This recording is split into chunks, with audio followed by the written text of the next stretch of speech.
15 വർഷങ്ങൾക്ക് ശേഷം ഒരു സെൻസസ് നടക്കാനായിട്ട് പോവുകയാണ്.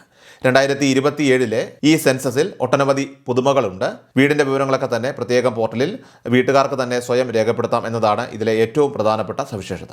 പൂർണ്ണമായിട്ടും സ്മാർട്ട് ഫോണുകളിലൂടെ വിവരശേഖരണം നടത്തുന്ന ആദ്യത്തെ ഡിജിറ്റൽ സെൻസസ് ആണ് ഈ പ്രാവശ്യം. അതുകൊണ്ട് തന്നെ എന്യൂമറേറ്റർ ചമഞ്ഞ് തട്ടിപ്പ് നടത്തുന്നവരെ എളുപ്പത്തിൽ കുടുക്കാനായിട്ട് സാധിക്കും. വീട്ടിലെത്തുന്ന എന്യൂമറേറ്ററുടെ ഫോണിലെ QR കോഡ് സ്കാൻ ചെയ്ത് അവരുടെ വിശ്വാസ്യത ജനങ്ങൾക്ക് ഉറപ്പുവരുത്താം. ബാങ്ക് അക്കൗണ്ട് വിവരങ്ങളോ OTP നമ്പറോ ഈ സെൻസസിന്റെ ഭാഗമായിട്ട് യാതൊരു കാരണവശാലും ഒരു ഉദ്യോഗസ്ഥനും നൽകേണ്ടതില്ല എന്ന് പൊതുജനങ്ങൾ എല്ലാവരും തന്നെ പ്രത്യേകം മനസ്സിലാക്കുക. 2 ഘട്ടങ്ങളിലായിട്ടാണ് സെൻസസ് നടപടികളൊക്കെ തന്നെ പൂർത്തിയാകുന്നത്. ആദ്യഘട്ടത്തിൽ വീടുകളുടെ കണക്കെടുപ്പും 2ാം ഘട്ടത്തിൽ ജനസംഖ്യ കണക്കെടുപ്പുമാണ് നടക്കുക. കേരളത്തിൽ ജൂൺ 16 മുതൽ 30 വരെ വീടിന്റെ വിവരങ്ങളൊക്കെ തന്നെ പോർട്ടലിലൂടെ സ്വയം സമർപ്പിക്കാനായിട്ട് അവസരമുണ്ട്. ഇനി സ്വയം ചെയ്യാൻ സാധിക്കാത്തവർക്കായിട്ട് ജൂലൈ 1 മുതൽ 30 വരെ എന്യൂമറേറ്റർമാർ നേരിട്ട് വീടുകളിലെത്തി കണക്കെടുക്കുന്നതാണ്. ഇതിനായി വീട്ടുകാരുടെ ആരുടെയെങ്കിലും ഒരു സ്മാർട്ട് ഫോൺ ഉപയോഗിച്ച് സെൻസസ് പോർട്ടലിൽ ലോഗിൻ ചെയ്തതിനു ശേഷം നിങ്ങളുടെ സംസ്ഥാനം തിരഞ്ഞെടുത്ത് വീട് നിൽക്കുന്ന സ്ഥലം കണ്ടെത്തി സൈറ്റിലെ 33 ചോദ്യങ്ങൾക്ക് ഉത്തരം നൽകണം. ഇങ്ങനെ വിവരങ്ങൾ സബ്മിറ്റ് ചെയ്യുമ്പോൾ ലഭിക്കുന്ന 11 അക്ക സെൽഫ് എന്യൂമറേഷൻ ID പിന്നീട് വീട്ടിൽ വരുന്ന എന്യൂമറേറ്റർമാർക്ക് നിങ്ങളത് കൈമാറണം. ആ വ്യക്തി ഈ വിവരങ്ങളൊക്കെ തന്നെ പരിശോധിച്ച് സിസ്റ്റത്തിൽ ഉറപ്പുവരുത്തും. 15 ദിവസത്തിനുള്ളിൽ എപ്പോൾ വേണമെങ്കിലും ഈ വിവരങ്ങൾ സ്വയം നൽകാവുന്നതാണ്. അതേസമയം സെൽഫ് എന്യൂമറേഷൻ നിർബന്ധമില്ല. എന്യൂമറേറ്റർ വീട്ടിൽ വരുമ്പോൾ ഈ 33 ചോദ്യങ്ങൾക്കുള്ള വിവരങ്ങളൊക്കെ തന്നെ നേരിട്ട് നൽകിയാലും മതിയാകും. വീട്ടു നമ്പർ, വീടിൻ്റെ മേൽക്കൂര കോൺക്രീറ്റ് ആണോ ഓടാണോ, തറ മൊസൈക്ക് ആണോ മാർബിൾ ആണോ, ഭക്ഷണ രീതി, അതോടൊപ്പം തന്നെ വാഹനങ്ങൾ, വീട്ടിലെ അംഗങ്ങൾ, ഇനി അതുപോലെ തന്നെ ഗൃഹനാഥൻ്റെ വിവരങ്ങൾ, വിവാഹിതരുടെയൊക്കെ തന്നെ എണ്ണം, പാചകവാതക connection, television, mobile phone number എന്നിങ്ങനെയുള്ള നിരവധി ചോദ്യങ്ങളാണ് ഇതിൽ ഉൾപ്പെടുന്നത്. ഇംഗ്ലീഷും മലയാളവും അടക്കം 16 ഭാഷകളിൽ വിവരങ്ങൾ നൽകാനായിട്ട് സാധിക്കും. കേരളത്തിൽ അടുത്ത ഫെബ്രുവരിയിലാണ് ജനസംഖ്യ, സാമൂഹികാവസ്ഥ, വിദ്യാഭ്യാസം, കുടിയേറ്റം, ജാതി തുടങ്ങിയ വിവരങ്ങളൊക്കെ ശേഖരിക്കുന്ന 2ാം ഘട്ട നടപടികൾ തുടങ്ങുന്നത്. തുടർന്ന് മാർച്ച് 1 മുതലാണ് ജനസംഖ്യാ കണക്കെടുപ്പ് നടക്കുക.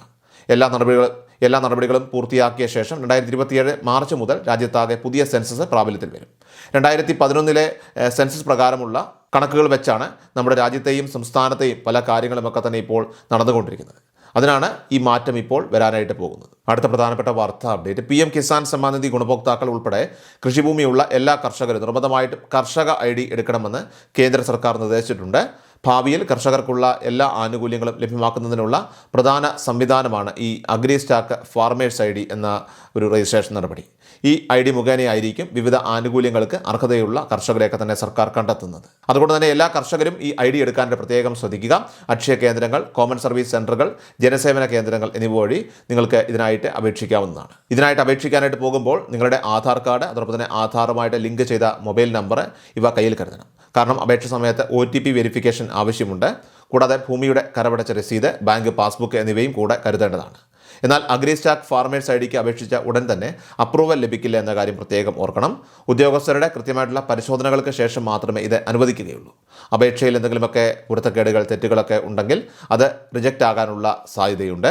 അങ്ങനെ സംഭവിച്ചാൽ ഭാവിയിൽ നിങ്ങൾക്ക് ലഭിക്കേണ്ട ആനുകൂല്യങ്ങളൊക്കെ തന്നെ തടസ്സപ്പെട്ടേക്കാം. അതുകൊണ്ട് തന്നെ ID അപേക്ഷിച്ച കർഷകർ അതിൻ്റെ സ്റ്റാറ്റസ് കൃത്യമായിട്ട് പരിശോധിക്കേണ്ടതാണ്. അപേക്ഷ അപ്രൂവൽ ആയോ, പെൻഡിങ് ആണോ, അതോ റിജക്റ്റ് ആയോ എന്ന് ഓൺലൈൻ വഴി തന്നെ നമുക്ക് മനസ്സിലാക്കാനായിട്ട് സാധിക്കും.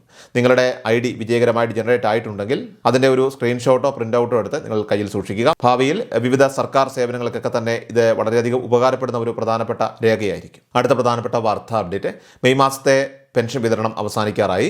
ഇനി എല്ലാവരും കാത്തിരിക്കുന്നത് ജൂൺ മാസത്തിലെ പെൻഷൻ വിതരണമാണ്. മെയ് മാസത്തിൽ നമുക്ക് ലഭിച്ചത് 2000 രൂപയാണ്. എന്നാൽ ഈ ജൂൺ മാസം ഒരുപക്ഷെ അങ്ങനെയാവില്ല. ഭരണം മാറിയ പശ്ചാത്തലത്തിൽ സംസ്ഥാനത്തെ മുഖ്യമന്ത്രിയും ധനകാര്യമന്ത്രിയുമായിട്ടുള്ള VD സതീശനാണ് ഇത്തവണത്തെ സമ്പൂർണ്ണ ബജറ്റ് അവതരിപ്പിക്കുന്നത്. ജൂൺ 19-ാം തീയതിയാണ് സംസ്ഥാന ബജറ്റ് അവതരിപ്പിക്കപ്പെടുക. ഈ പദ്ധതിയുമായി ബന്ധപ്പെട്ട പുതിയ ചില പ്രഖ്യാപനങ്ങളും സുപ്രധാന പരിഷ്കാരങ്ങളുമൊക്കെ തന്നെ ഇപ്രാവശ്യത്തെ ബജറ്റിൽ ഉണ്ടായേക്കുമെന്നും റിപ്പോർട്ടുകൾ സൂചിപ്പിക്കുന്നു. ക്ഷേമ പെൻഷൻ 3000 രൂപയാക്കി ഉയർത്തുമെന്ന പ്രഖ്യാപനത്തിൻ്റെ ആദ്യഘട്ടമെന്ന നിലയിൽ ഒരുപക്ഷെ 100 രൂപയുടെയോ അല്ലെങ്കിൽ 200 രൂപയുടെയൊക്കെ വർധനവ് ഈ ബജറ്റിൽ നമുക്ക് പ്രതീക്ഷിക്കാം. ഇനി അതല്ലെങ്കിൽ തുക ഒറ്റയടിക്ക് 3000 രൂപയാക്കി ഉയർത്തുന്ന ഒരു സർപ്രൈസ് ഗിഫ്റ്റ് ഒരുപക്ഷെ ഈ ബജറ്റിൽ ഉണ്ടാകുമോ എന്നും എല്ലാവരും ഒട്ടേറെ ആകാംക്ഷയോടെയാണ് ഇപ്പോൾ കാത്തിരിക്കുന്നത്. ജൂൺ 19 ബജറ്റ് പ്രഖ്യാപനത്തിന് ശേഷം ജൂൺ 23-ാം തീയതി കടമെടുപ്പുണ്ട്. ഏതായാലും 20-നും 25-നും ഇടയിലാവും ജൂണിലെ പെൻഷൻ വിതരണ ഉത്തരവ് പുറത്തു വരിക. അതിനുശേഷം എല്ലാ മാസങ്ങളിലും വിതരണം ചെയ്യുന്നത് പോലെ തന്നെ മാസത്തിൻ്റെ അവസാന ആഴ്ചയിലാവും തുക ട്രാൻസ്ഫർ ചെയ്ത് ബാങ്ക് അക്കൗണ്ടുകൾ വഴിയും അതോടൊപ്പം തന്നെ സഹകരണ സംഘം ഉദ്യോഗസ്ഥർക്ക് തന്നെ വീടുകളിലെത്തിയുള്ള വിതരണവും ഉണ്ടാവുക. ഇതോടൊപ്പം തന്നെ എല്ലാവരും കാത്തിരിക്കുന്ന ഒന്നാണ് സ്ത്രീ സുരക്ഷാ പെൻഷൻ. നിലവിൽ ഈ പദ്ധതിയുടെ 2 ഗഡുക്കൾ കുടിശ്ശികയായിരിക്കുകയാണ്. ഏപ്രിൽ മാസത്തിൽ ഇലക്ഷൻ പശ്ചാത്തലമായിരുന്നതിനാലാണ് ആനുകൂല്യ വിതരണം നടക്കാതിരുന്നത്. ഒപ്പം മെയ് മാസത്തെ ധനസഹായവും ഇതുവരെ വിതരണം ചെയ്തിട്ടില്ല. ഇതോടെ ഈ പദ്ധതി പൂർണ്ണമായിട്ട് നിർത്തലാക്കുമോ എന്നുള്ള ഒരു ആശങ്കയാണ് ഭൂരിഭാഗം സ്ത്രീകൾക്കും. എന്നാൽ ഈ പദ്ധതി കൂടുതൽ കാര്യക്ഷമമായി തന്നെ മുന്നോട്ട് കൊണ്ടുപോകുമെന്നാണ് ഇപ്പോൾ ഔദ്യോഗിക വൃത്തങ്ങളിൽ നിന്ന് നമുക്ക് ലഭിക്കുന്ന സൂചന. നിലവിൽ 16 ലക്ഷത്തോളം സജീവ ഗുണഭോക്താക്കളാണ് ഈ ധനസഹായത്തിന് ഇപ്പോൾ അർഹത നേടി ഈ പദ്ധതിയുടെ ഭാഗമായിട്ടുള്ളത്. എന്നാൽ ആകെ അപേക്ഷകരുടെ എണ്ണം 18 ലക്ഷത്തോളമാണ് വരുന്നത്. മുൻ സർക്കാർ ഏകദേശം 30 ലക്ഷത്തോളം ആളുകളെ ലക്ഷ്യമിട്ടുകൊണ്ട് ആരംഭിച്ച ഒരു പദ്ധതിയായിരുന്നു സ്ത്രീ സുരക്ഷാ പെൻഷൻ പദ്ധതി. ഇതിലാവശ്യമായ മാറ്റങ്ങളും പുതിയ പരിഷ്കാരങ്ങളും വരുത്തിയായിരിക്കും പുതിയ സർക്കാർ ഇത് നടപ്പിലാക്കുക. ഒരുപാട് ബുദ്ധിമുട്ടുകൾ സഹിച്ചാണ് സാധാരണക്കാരായിട്ടുള്ള സ്ത്രീകൾ ഈ പദ്ധതിയിലേക്ക് അപേക്ഷകളൊക്കെ തന്നെ സമർപ്പിച്ചിട്ടുള്ളത്. അതുകൊണ്ട് തന്നെ ജനങ്ങൾക്ക് ഇത്രയധികം പ്രയോജനപ്പെടുത്തുന്ന ഇത്തരം ക്ഷേമ പദ്ധതികൾ ഉറപ്പായിട്ട് തുടരുമെന്ന് തന്നെയാണ് പുതിയ സർക്കാരും ഇപ്പോൾ വ്യക്തമാക്കിയിട്ടുള്ളത്. കുടിശ്ശികയായിട്ടുള്ള തുക അതിൻ്റെ വിതരണവുമായി ബന്ധപ്പെട്ട ഔദ്യോഗികമായിട്ടുള്ള അറിയിപ്പ് ബജറ്റിന് മുൻപ് തന്നെ ഒരുപക്ഷെ ഉണ്ടായേക്കുമെന്നുള്ള വിവരങ്ങളും ഇപ്പോൾ പുറത്തു വരുന്നുണ്ട്. ഏറ്റവും അവസാനമായിട്ട് സംസ്ഥാനത്തെ സ്വർണ്ണവില പരിശോധിച്ചാൽ സംസ്ഥാനത്ത് ജൂൺ ആദ്യ ദിനത്തിൽ ഇടിവുമായി എത്തിയ സ്വർണ്ണവിലയിൽ തുടർച്ചയായിട്ടുള്ള 2ാം ദിനവും മാറ്റമില്ല. ബുധനാഴ്ച ജൂൺ 3-ാം തീയതി 22 കാരറ്റ് സ്വർണ്ണത്തിന് ഗ്രാമിന് 14,320 രൂപയും പവന് 1,14,500. ഡെയിലി അപ്ഡേറ്റ്സ് പൂർണ്ണമാവുകയാണ്. എല്ലാവരിലേക്കും നിങ്ങൾ ഈ അപ്ഡേറ്റ്സ് ഇപ്പോൾ തന്നെ ഷെയർ ചെയ്യുക. നമ്മുടെ വാട്സപ്പ് ഗ്രൂപ്പിൽ ജോയിൻ ചെയ്യുക. വാർത്തകളും അറിയിപ്പുകളും എല്ലാ ദിവസവും കൃത്യമായി നിങ്ങൾക്ക് വാട്സപ്പ് ഗ്രൂപ്പിൽ ലഭ്യമാകുന്നതാണ്. വാട്സപ്പ് ഗ്രൂപ്പിൻ്റെ ലിങ്ക് വീഡിയോയുടെ ഡിസ്ക്രിപ്ഷനിൽ തരുന്ന കമൻറ്റിൽ നൽകിയിട്ടുണ്ട്. എല്ലാ പ്രേക്ഷകരും മറക്കാതെ ഏതെങ്കിലും ഒരു ഗ്രൂപ്പിൽ ജോയിൻ ചെയ്യുക. വാർത്തകൾ എല്ലാവരിലേക്കും ഷെയർ ചെയ്യുക. വീഡിയോ ഡെയിലി അപ്ഡേറ്റ്സുമായിട്ട് നമുക്ക് നാളെ കാണാം. അതുവരേക്കും നന്ദി, നമസ്കാരം.